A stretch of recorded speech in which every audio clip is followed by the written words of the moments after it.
Welcome to Chaubey sir math classes. आज का video mainly उन बच्चों के लिए बना रहा हूँ जो मैथ से डरते हैं। उन्हें लगता है कि मैथ करना बहुत ही कठिन है।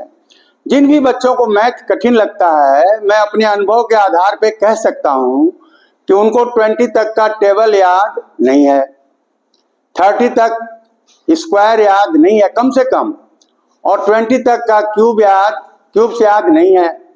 बोडमास का कंसेप्ट उनको क्लियर नहीं है। बोडमास का कंसेप्ट क्लियर होना जरूरी है, और सिंप्लीफिकेशन का कंसेप्ट क्लियर नहीं है। मतलब वो साइड चेंज करने नहीं जानते हैं, ट्रांसपोजिशन नहीं जानते हैं, लेफ्ट हैंड से राइट हैंड, राइट हैंड से लेफ्ट हैंड ट्रांसपोज करना बहुत जरूरी है। इस सब का ज्ञान होना जरूरी है।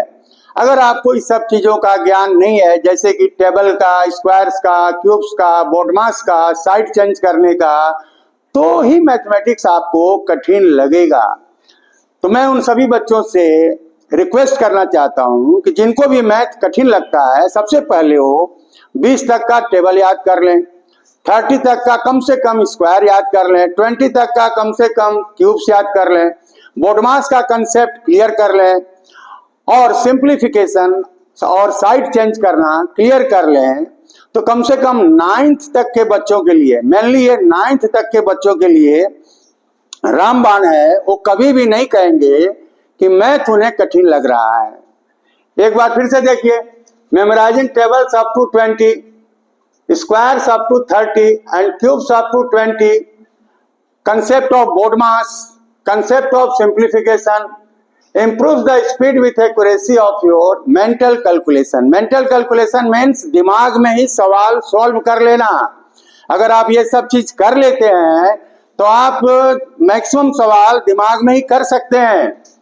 If you do not remember squares, tables, cubes, BODMAS का कंसेप्ट क्लियर नहीं है, ट्रांसपोजिशन क्लियर नहीं है, then you waste too much time of solving simple problems such as 100 minus 64, minus 100 plus 64, minus 100 into 64। इन सब चीजों में आप बहुत ज्यादा समय बर्बाद करेंगे due to slow calculation speed.